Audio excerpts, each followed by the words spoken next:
welcome back to my channel. If you're new here, my name is Jo and I am a crime fiction, thriller suspense, Nordic noir reader from the UK, and welcome to my September to be read pile, which kind of looks a little bit different to normal. Most of September I will actually be on holiday. We're going to Orlando for 3 weeks, and a lot of my choices basically reflect the fact that I don't want to take hardback books on holiday. I am probably taking way too many books, but I want to make sure that I've got enough things to read without wanting to totally jinx this holiday, but I feel like I'm going to by saying this. The last time we went to Orlando in September, we got stuck in a hurricane. I had already finished the books that I had with me and spent like 2 days where we couldn't really do anything. There was a stay in place order, so we were just in the room and I had nothing to read and I slowly went insane. So I want to avoid that happening. Ideally, I'd like to just avoid there being no hurricane whatsoever. That would be the preference, obviously. But I also want to be prepared that if something does happen, I have got adequate entertainment. Also, taking a lot of books, I feel like is weight in my case that then I read the books, leave them either in the, where we're staying has little libraries and things that you can leave books in, or give them to other people around the pool and what have you, and then that frees up space for souvenirs from Disney. That's my thinking anyway. However, I've not tried packing yet, so when it actually comes to packing and I see how much room the books that I'm planning on taking are taking up, this entire thing might go out of the window. I might read none of these books and I might be buying new books at WH Smith's at the airport. Yeah. As it stands at the minute, this is my to be read pile for September. I realise I basically just introduced this video with a, hey, this might not actually be my to be read, but I'm fairly confident it will be, because between me and my husband, we should have adequate room for these books. Especially as 3 of them will be in my hand luggage, so that instantly frees up room. So, with enough waffling, let's get into what I intend to read. And the first one that is falling on the floor, the first one is one that I don't intend to take on holiday with me. It's a hardback and I'm currently, I'm 6 chapters into it, so I'm not really that far into it at all, but it's Linwood Barclay, I Will Ruin You. I'm enjoying it so far. Like I say, that is how far into the book I am.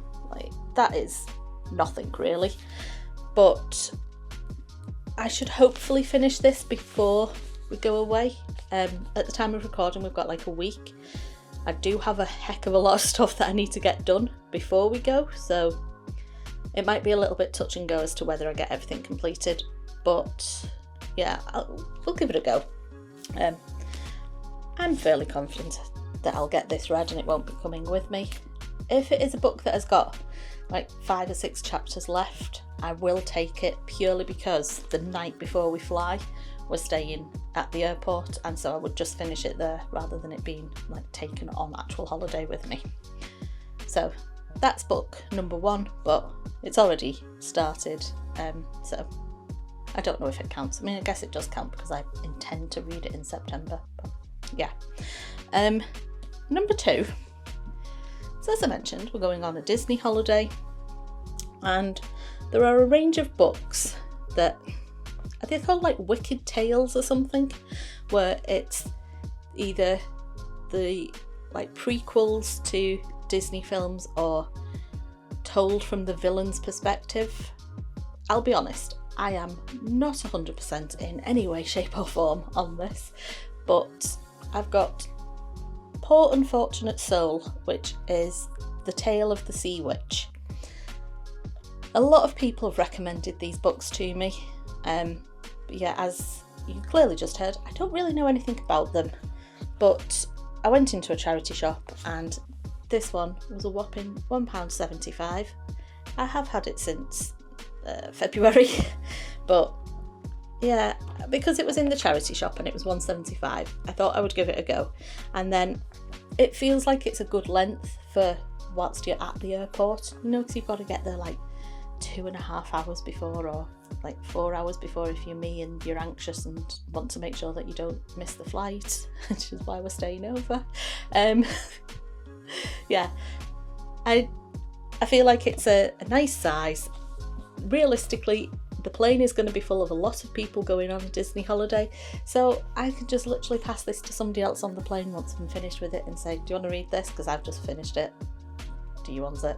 And then it's another book towards my reading goal, which, let's be honest, at this point I ain't hitting 160 books for the year. It seems doubtful. Yeah, I don't know, just get you in the Disney mood, I guess. But that will definitely be read, and I don't think it will take me long to read it. But yeah, so there's book number 2 for the month. And then the next book is one that was in my book haul, which was the last video on this channel, but I'll leave it linked up there. And it's The Murder After the Night Before. This was £4.99 from Costco. I think everything about that just screams summer read, so yeah, I think that is another choice for the plane.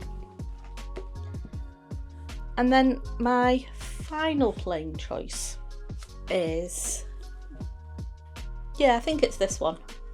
I picked this one up in Tesco's literally last night, and it's No One Saw a Thing by Andrea Mara. It basically says 2 children get on, only one gets off. It seems a bit like what happened to the other kid on the train. I feel like there's a lot of books similar to that. There's definitely a Jodie Foster film, isn't there, where like her kid goes missing on a plane, but then all the passengers are like, you never had a kid with you. I've never actually watched that film, I've just seen the trailers for it, so maybe it's nothing like this. Yeah, it's got a few quotes by people on the back about like Sunday Times say it's an intricate puzzle and an involving race against time. So yeah, got that one. I think the next ones are ones that go in the suitcase, and I feel like there's very much a colour theme going on at the minute in crime fiction, thriller, suspense books. So like, I do judge books by their cover, because I generally look at the cover and go, that's probably something that I'll enjoy reading enough to kill a few hours with, so let's just get it, especially if they're on an offer and they're cheap. But like yellow, blue, black. Yellow, blue, black. Can't even say it. Yellow, blue, black. Yellow, blue, black. I clearly didn't get the let's make everything similar colours memo that book publishers have clearly had going. But yeah, so the next one, like I say, these are the 3 that I think are going in the suitcase. So 2 of these were on the any 3 for £6 deal from The Works, which is an amazing deal, or at least in my opinion it is, because there are always books that are like the recommended retail price is like £9.99, but you're getting 3 of them for £6. And alright, they might not be like big name authors or the latest releases, but it's a great way to get some extra books. So the first one is Unburied by Heather Critchlow, and then I also have The Blame by Charlotte Langley. The one thing I will say with some of the books that I've got from The Works, over the summer, if I've been reading in the back garden and I've like left the book in the sun for too long, I've found that the glue hasn't been the greatest, and I've come to like 100 pages into the book, and the first 100 pages will fall out into my hand and I'll be like, cool. So I don't know if that is partly of the price point of the books, that yes, the recommended retail price is this much, but this is a batch where like it's failed quality testing with the glue or something. Absolutely no idea, but you just have a really odd thought of, I probably shouldn't take these to Florida if they've fallen apart in the UK heat, never mind Floridian heat. oh well, they're coming anyway. Like, I've decided. It's taken me a long time to decide on these books, so yeah, these are coming. Yeah, we'll see how they fare. If they fall apart, it's not the end of the world. I'll just make sure I put them into recycling and what have you in America. And then the other blue, yellow, black book is The Murder Room by Lisa Stone. Again, I think I picked this one up in Tesco's. You think your home is safe, you're wrong. Yeah. I'm purposely trying to go for books that basically look quite short, so of about that length, have standalone plots and are generally a nice sized text, so that in the low lighting of the flight home, because it's a overnight flight, I'm not one who can sleep on planes, so I will just have the little reading light on and be reading like all night, so I need like a decent sized font to be able to see it. Yeah, I just wanted sort of easy reads, that just holiday reads, isn't it? Like, you don't want anything that is part of a series, because I know that I would pick the wrong book in a series and then would be like, oh, I've got a book that's actually number 3 in a series, great.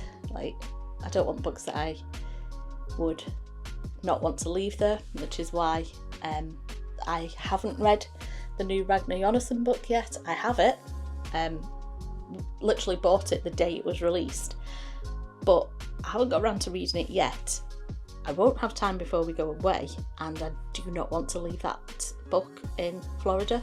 I have realised that my copy of Snowblind is actually living in Florida, and that's why that is the book that I'm missing from having the full Ragnar Jonasson series on my shelf. So yeah, I don't want that to happen again. And also it's a hardback, which I don't want to take hardbacks, so yeah. But then, just because I totally got sidetracked, the final book that I intend to take is The Fury by Alex Michaelides. He is the author of The Silent Patient. So when I went to buy my copy of the new Ragnar Jonasson book, I went to the till and they said, because I'd spent £10 or more on crime fiction, I could get this book for, I think it was £3.99, and I got a free drink in the cafe that's in my Waterstones. So I thought, why not? I remember enjoying The Silent Patient. I don't think it was a book that I did a review either on Goodreads or like on this channel, but I remember enjoying it. I remember it being a bit like, oh, didn't see that coming. So yeah, just thought it was in the buy one get one half price, but it was, the price I paid was less than if I would be getting it for half price, which is why I think it was like £3.99, but then I also got a drink as well. I'm not entirely sure, but yeah, I thought, again, easy read, standalone, yada yada.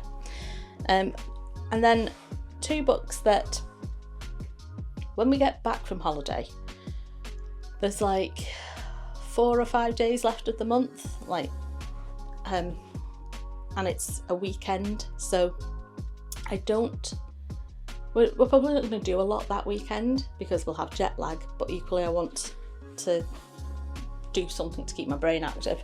So I've picked out 2 books that, in theory, I'll have read all of those on holiday and they won't have come back, with the exception of the one that is my choice for on the plane home. So then I've picked 2 out that I can pick from at the end of the month, and it is The Interview by C.M. Ewan and The Locked Attic by B.P. Walter. Both of these have been on my like monthly to be read many a time, and I'm always like, yeah, these are the ones I'm going to get to, and I never get to those ones because there'll be like a new release in the month that I decide to read instead, or the bottom of the pile for me gravitating towards them. So I just thought, well, let's just pick these 2 and say it's one of these 2 for the end of the month. That's assuming that I've actually finished whatever I start reading on the plane home. If I haven't finished it, then I'll carry on reading that for the couple of days where we're trying to get over jet lag. But Right, that is quite a sizable. Now I'm trying to pick them up, I'm like, yeah, there's no way this is fitting in my suitcase. There you go. That's my holiday reads. This is my currently reading. But that's my to be read pile. As always, if you've read any of these books, leave a comment down below, let me know what you think of them. And if you've liked this video, give it a thumbs up. Do all that YouTube stuff. Thanks for watching, and I'll see you next time. Bye!